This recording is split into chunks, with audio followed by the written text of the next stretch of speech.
Happy midnight, everyone, and welcome back to another episode of Professor Moonshine's Redstone 101. Today's episode 2, and in today's episode, we're going to be taking a look at the Redstone Repeater. So let's get into it and head on over to the Redstone Laboratory. Here we are in the Redstone Lab, and let's go ahead and grab a Redstone Repeater. And might as well grab some redstone dust, a lever for a power source, and some building blocks. Now let's get to understanding exactly what the Redstone Repeater is used for. This is a redstone repeater. It has an input in the back and an output in the front. You can kind of see in the texture that there's an arrow shape that points in the direction of the output. Now let's take a look at what some of the applications of the redstone repeater are. Here we just have a simple redstone line powered by a lever over there. And if you remember from last episode, redstone has varying signal strengths that decay by 1 for each block it travels away from its power source. So it begins at its power source with an intensity of 15 and then decays to 14, 13, 12, all the way down until we get to a redstone signal strength of 1 and then eventually 0. Now, if we want to place a block right here, it's not going to get powered because there's literally no power running through here. It's signal strength 0. These are all fine, but eventually the signal runs out of power.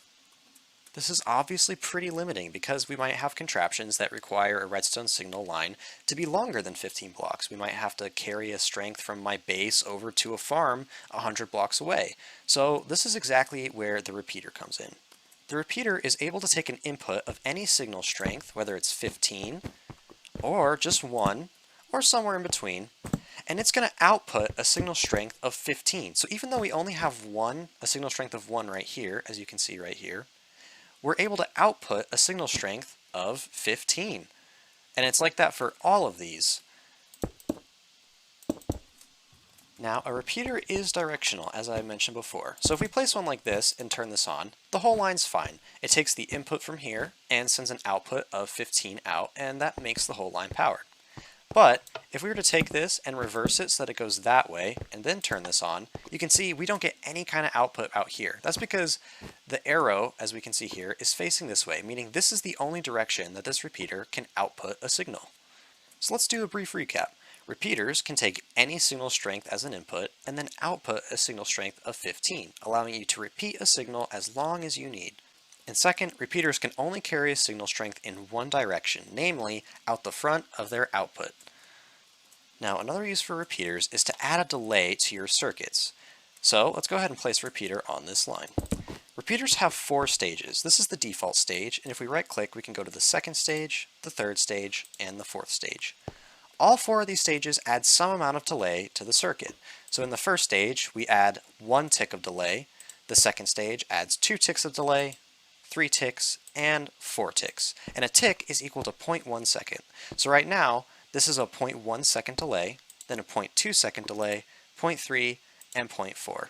Let's go ahead and flick the lever and see what happens to our line. We can see it took 0.1 seconds, a little bit, for this second half after the repeater to light up.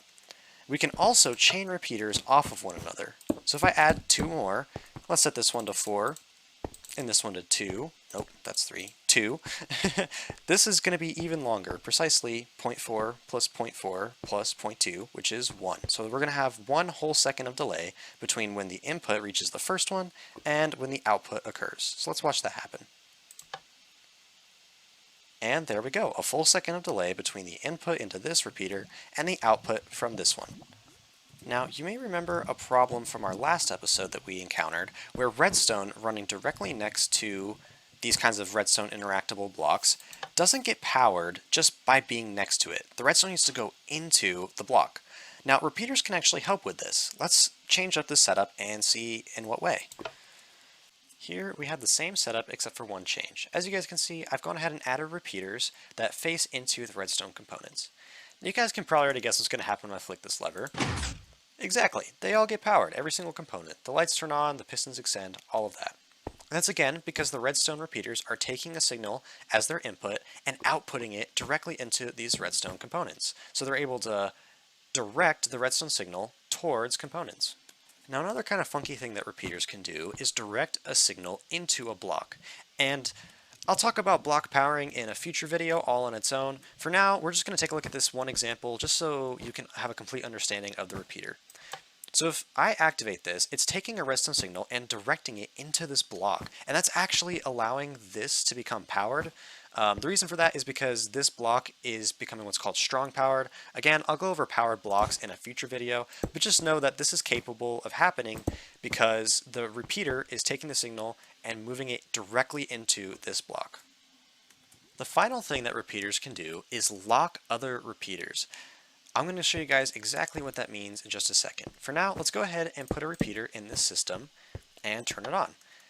That just means that this line is powered, the repeater is continuing the signal, the whole thing is powered. Now, to lock a repeater, we actually face another repeater into either side. So this can happen from this side too. I'm just going to show you guys from this side. We're going to face a repeater into this one and give it power. I'm going to turn this off first and give this one power. So now this is a locked repeater. You can see that kind of black bar. That means that this repeater is now locked. And what locking means is that it keeps the repeater in the state it's currently in. So right now, this repeater is not powered.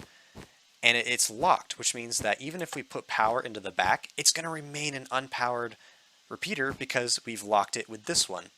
Now this, funnily enough, this can also work the other way around.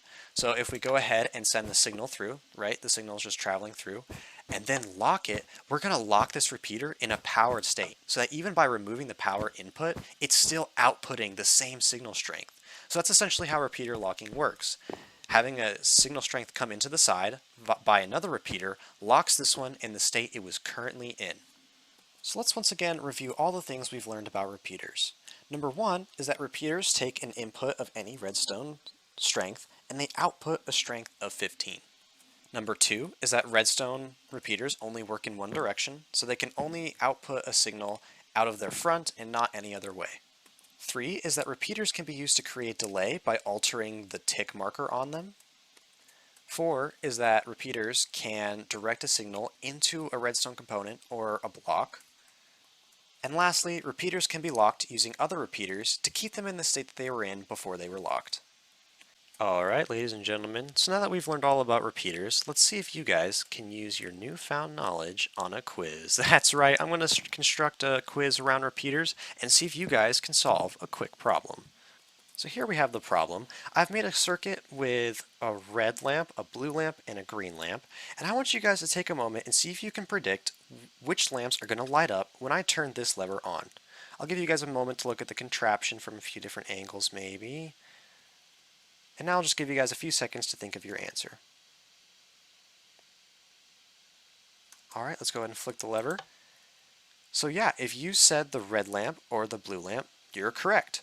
And if you didn't, no worries, learning experience. The reason why the green lamp didn't light up is because this repeater is locked, meaning it's not allowed to change states to become a powered repeater. It's locked because it has another repeater running into the side of it.